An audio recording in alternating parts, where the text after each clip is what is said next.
Welcome to another episode with your chapter crush sweetheart. This is Everblue Presents More Than Enough, a chapter crush sweetheart series. Bryony and Nicholas. Epilogue.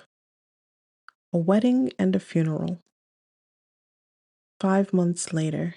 Bryony. Spinning the sapphire and oval diamond engagement ring on my finger. Trepidation marches down my spine as I wait for Evie in the blue and ivory drawing room. Now that the ceremony is about to begin, I'm ready to get on with it, but I can't do that without my matron of honor. She'll be here, Bronwyn mutters, frowning down at her phone for the 20th time. I know, I sigh, once again shifting on the cream damask couch. But it feels like it's been 10 minutes since she said they were 5 minutes away. It's only been 4 minutes, Bry. Take a deep breath. Exhale. I take my sister's advice, but as I look up at her, I notice she's still glued to her phone. Her long curls are pulled up into an elegant chignon, which is a nice change since she normally wears her hair down, paired with the off-the-shoulder wine and navy gradient chiffon dress that floats around her lithe curves. Bronwyn's a vision. Where I prefer to eat for exercise, Bronwyn exercises to eat. So while we are identical, I'm softer where she's more toned. She and Evie are sharing maid and matron of honor duties, so they have the same gown, but taking her in, I think Bronwyn is wedding best dressed today. If it's work, tell them I said you're on vacation, I grumble, folding my arms. Her lips are pressed together when she looks up at me. It's fine. Are you okay? I smirk. Why wouldn't I be? All I had to do was show up and marry my best friend. Bronwyn snorts as her phone buzzes once again. I slowly shake my head as I think of new ways to kill the man of my dreams. Who throws a surprise wedding?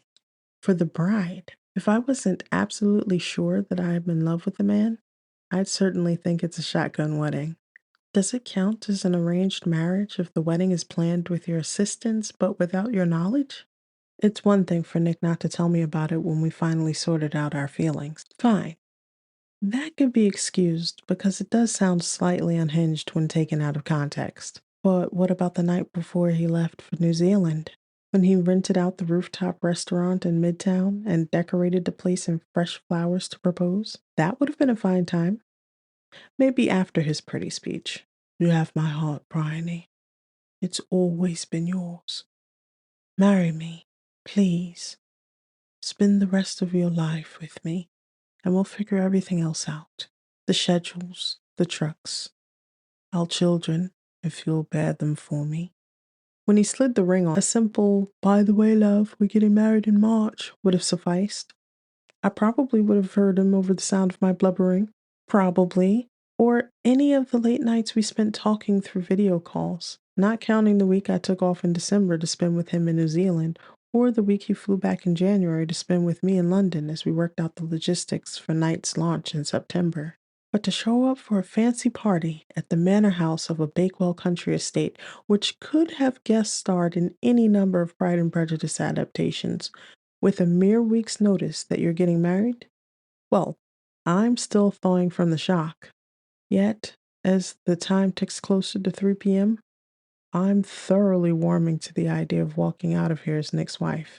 Being able to sleep beside the man who has my heart and life in his hands? It's worth it for the snuggles alone. Yep. Where do I sign, Mr. Officiant? Add the fact we'll be starting our family, and I'm wondering why we're still sitting in this room. Between the success of day and the remodel we're doing for night, I've been so busy I haven't been able to see Bronwyn except for family dinner or the odd lunch date. Yes, we talk on the phone, but I really miss spending time with her. I'll have to do better about that. We'll be in England for the next little while, if there isn't a surprise honeymoon as well. But when Nick and I get back to New York, I'm going to make sure I spend more time with her. Now that Nick has just finished shooting an adaptation of a book by one of his favorite thriller authors, Callum Black, he'll be around more. He's playing the deductively brilliant Detective Ian Falk in Apple and Annis, and since I enjoyed the series once he got me into it, I'm looking forward to going to the movie premiere with him. While there's no talk of movie sequels yet, Nick did confirm the author reached out to him and offered to sign him on for the audiobooks. After seeing Nick's performance in Warmth Like the Sun, which was a runaway success over the holidays, Mr. Black said his wife wouldn't let him sleep until he reached out to make an offer. At any rate, it's not something he'll have to worry about until the fall. And thankfully, it wouldn't involve any travel at all. Even better news is that Nick decided to do Hamlet after all. He'll only have a few weeks in London until we need to head back to New York to start rehearsals at the end of April. So baby Evie had better come on time so I can get my cuddles. Speaking of Evie, where is she? Crossing to the door, I keep a firm grip on the strapless white gown that drapes my curves in tulle lace and crystal.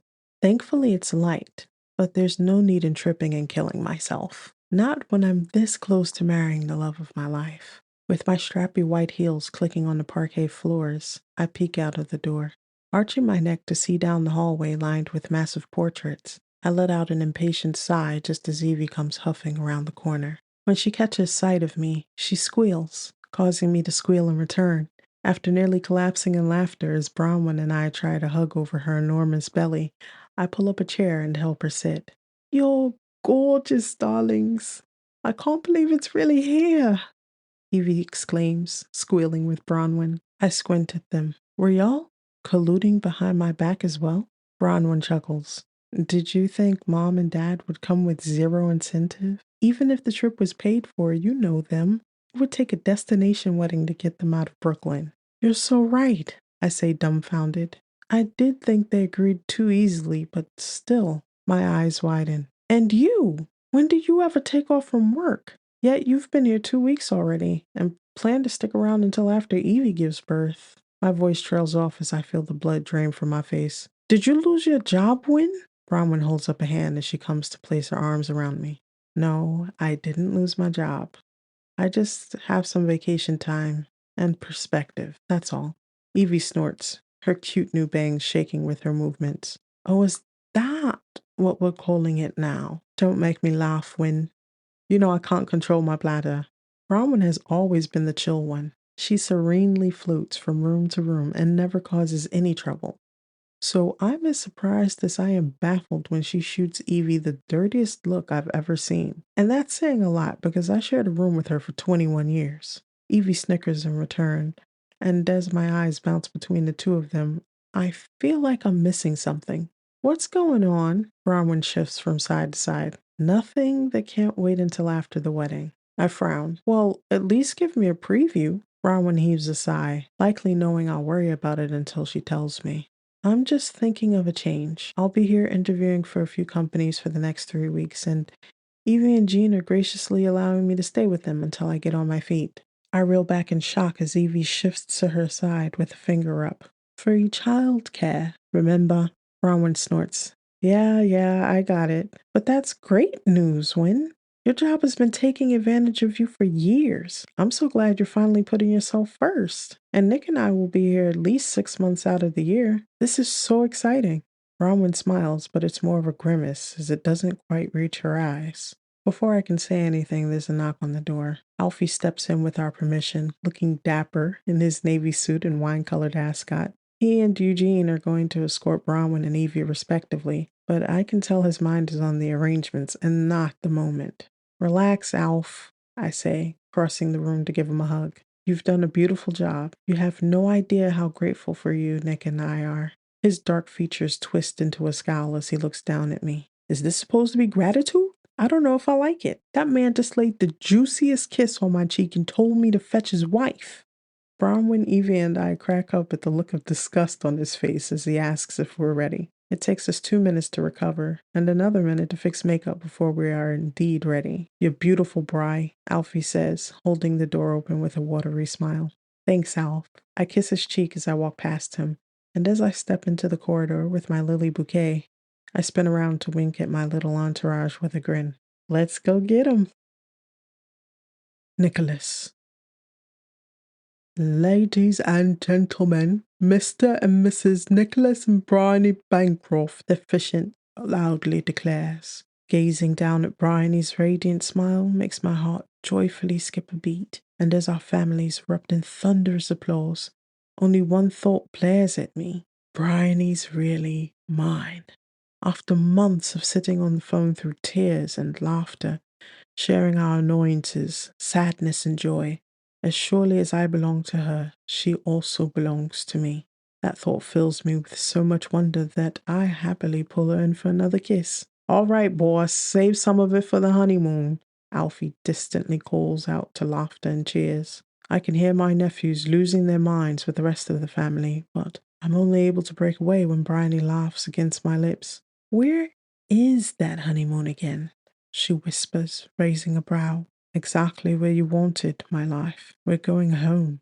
As her eyes widen and she smiles in delight, I smile in return as I whisper, Are you happy, Mrs. Bancroft? Incandescently. She grins with a wink before we're overcome by a sea of hugs and congratulations. The area for the reception is just as beautiful as the room where the ceremony was held. Soft lighting warms the wood paneling and illuminates the tall vases bursting with early spring blooms. After sitting down to dine at the long table that's been provided for our party of 14, we ooh and ah over our play settings as everyone chats amiably over the goat cheese and pear salad. Light dinner music plays as Bryony's parents converse with mine, and I smile, thrilled that everyone is able to get on so well. Then again, it's not the first family dinner. The activities that Alfie, Bryony, and I planned for the week leading up to today meant there was plenty of time to get acquainted. I'm just so happy that everyone was able to make it. Bang! One of the large wooden doors vibrates when it slams open as a broad-shouldered man runs into the room, his dark, medium-length hair whipping round as he wildly glances about. Since he's wearing a fairly expensive-looking navy three-piece suit, I realize he must be part of another party and gotten lost. Yet, before Alfie can stand up, we look on in shock as two of the security personnel burst through the doors and make a grab for him, but he skirts them, running towards us as he looks around our table. When his eyes land on Bryony, he momentarily freezes, long enough for one of the security men to get a hold on his shoulder. It's when he effortlessly spins out of the hold, and in 3 moves that I missed because I blinked, has the 2 security guys kneeling on the ground holding their midsections, trying to catch their breath, that I think there may be a problem. Due to a few isolated events over the years, Alfie usually hires ex-military to handle my security when it's called for. They usually don't have much more to do than shake off a couple of overzealous members of paparazzi. Yet, the agility with which the man is able to shake them off has me standing at the same time that Alfie jumps up and rushes towards him. Wait! Stop! Bryony cries out, causing me to look back at her in confusion. However, I realize it wasn't Bryony when I see her gaping at Bronwyn. My new sister-in-law is bracing herself against the table where she shot up, staring at the man who's currently stopped all movement. However, Alfie's fist is already sailing towards the man's face when I yell, No, Alfie! But I'm too late. Or I would be if the man hadn't nimbly ducked under his arm, executing a brilliant parkour move as he shoves Alfie off balance and rushes towards the table. Stop! Bronwyn bellows, freezing the man in his tracks. Winnie, please, give me a moment, the man exclaims, his softly accented voice laced with pain. Is he French? Someone has stopped the dinner music because it's silent as Bronwyn's chest heaves up and down while she silently stares at him. Bryony and I look at each other and mouth. Winnie? Would someone please explain what's going on? Joe demands as he stands up, his eyes bouncing between his daughter and the interloper. Bronwyn starts to say, It's just a big misunderstanding, at the same time that the man says, I sincerely apologize for the intrusion. I didn't expect to meet this way. What way is that? Who are you? Joe asks as Tonya pulls on his arm, trying to get him to sit down. Not now, Joe, she hisses, looking between their daughter and the stranger with an apologetic smile. The man slowly approaches, his grey-blue eyes never leaving Bronwyn's face as he quietly responds to her father's question in French. Certainly not by crashing your sister's wedding. Well, that's a relief. I smirk, also responding in French. He acknowledges me with a nod before returning his attention to Bronwyn, who appears to finally be melting from her tenure as a statue. Yale, Turner, thank you, we're fine. I call to the 2 security men who are awkwardly standing around, trying to figure out what's going on. As they leave, I nod at Alfie, who rolls his eyes but comes to stand behind Bryony and Bronwyn. I said everything I had to say in the letter. So what are you doing here, Michelle? Bronwyn calmly asks, her face a blank mask that brings a distinct chill to the air around her. Michelle chuckles as he pulls on an earlobe. I think you left out some things, ma chérie. All heads swivel back to her. She sighs, but before Bronwyn can respond, my wife jumps up, her diamond tiara sparkling just as fiercely as her. Michelle, as in your workmate and roommate, Michelle? She exclaims, properly horrified. All eyes swing to Bronwyn, who sharply nods, but doesn't say anything else as she takes another deep breath. There's a bit of a kerfuffle where Joe is protesting as Tonya tries to lead him out of the room. Bryony folds her arms, leaning towards her sister as she whispers, "Is this a single white female situation? Because if it is, no, Bry." Bronwyn squares her shoulders and pushes back her chair. I'm sorry for the interruption, everyone. Please carry on as I see him off. She apologizes to everyone as she steps around her chair, her dress swirling about her. Michelle mutters a French oath that has my brow shooting up. That's not the reaction one would expect from a roommate. His eyes have widened to the size of saucers, and well, judging from the rest of his face, the man looks absolutely smitten with Bronwyn. She, however, wears the same determined chin that Bryony gets when she can't be swayed by anything. Bryony puts out her hand to stop Bronwyn as she starts past her. Will you at least take Alfie with you? Bronwyn shakes her head as she continues. I don't need him. Thanks, Bry. Alfie grunts as she walks past him with a pat on his shoulder. Michelle's gaze sweeps over her in such an intimate way that I'm not sure if I'm offended or if I should be taking notes. You look extraordinary, Winnie, he reverently breathes. Thank you, but you shouldn't be here, Michelle. She grimaces as she marches past him. He reaches out, clasping her hand in his, but it must be gentle since she's able to easily snatch it back. Amor, can we not sit down and talk? I blink. Okay. Why? Bronwyn grits out. It's not going to change anything. I left you the apartment. What more do you want from me? It's so quiet that Michelle's whispered, "You," seems to echo around the room, likely because everyone has abandoned dinner in favor of the drama playing out in front of us. Bryony and I look at each other wide-eyed, and she shrugs, just as clueless as the rest of us. Fascinating. Bronwyn freezes, swiping a shaky hand towards curls that are now pinned up in a fancy updo. Her hand drops to her side as she huffs. No, that's the end of it. Have a good life, Michelle. Just let me know. Bryony flinches from the force of Bronwyn's voice, which is very rarely above a few decibels, even when she and Bryony are wailing in laughter. I look down at Bryony, who's now looking as tightly coiled as a spring. Okay, this has gone on long enough. I cross towards them. Michel isn't much taller than me, but he's more muscular than I am, judging from how fast he moved earlier. His muscles aren't for show either, so I'm purely approaching with the hope that his desire not to ruin my wedding day factors heavily into his decisions at the moment. Look, Michelle, Bronwyn, I understand you two have something to discuss. Perhaps we can settle you in a different room and you can continue. Bronwyn looks up at me so fiercely, I step back, feeling as if Bryony has just chastised me. Okay, maybe not, I nervously concede, turning away from Bronwyn. I purse my lips. I'm sorry, Michelle. You seem like a lovely man. Perhaps you two can discuss this another. I will not leave here without her, he quietly says as he continues gazing at her. I run a hand through my gelled hair and immediately grimace. I understand that's how you feel. However, as her new brother-in-law, I have to say, I'm siding with her in this. So if you'll kindly... Michel eyes me for a moment, and the ferocity of emotion I see in his face cuts my words off abruptly. He clears his throat and holds out his hand. Thank you, brother-in-law, for protecting Winnie. She said she would be safe here, and I'm glad to see that was mostly true. Who is he to call me brother-in-law? I narrow my eyes on him, but don't extend my hand. Bronwyn, will you kindly return to the table? I'll show Michelle out. Bronwyn's icy facade finally breaks as she nervously eyes the two of us as we square up. Okay, I'm squared up. He looks as nonchalant as ever. In fact, he's stuck his hand in his pocket. No, Nick, it's okay. I'll make sure he finds his way out. Thanks. Interesting. I take a step back. She puts a hand on Michelle's arm and begins tugging him away. I don't miss the way he smiles as he turns, and when he tosses a wave at me. That's when I notice the wedding band on his left hand. My brows shoot up, but as I take a breath, the doors fly open and in comes Joe and Tonya. Joe's face is no longer as red as his hair, but when he sees Bronwyn with her hand on Michelle, he fiercely scowls. I leave them animatedly whispering at the other end of the hall as I return to the rest of our guests. Bryony shoots me a questioning look, but I shake my head. There's certainly more there than meets the eye, but it's something we'll have to hear from Bronwyn.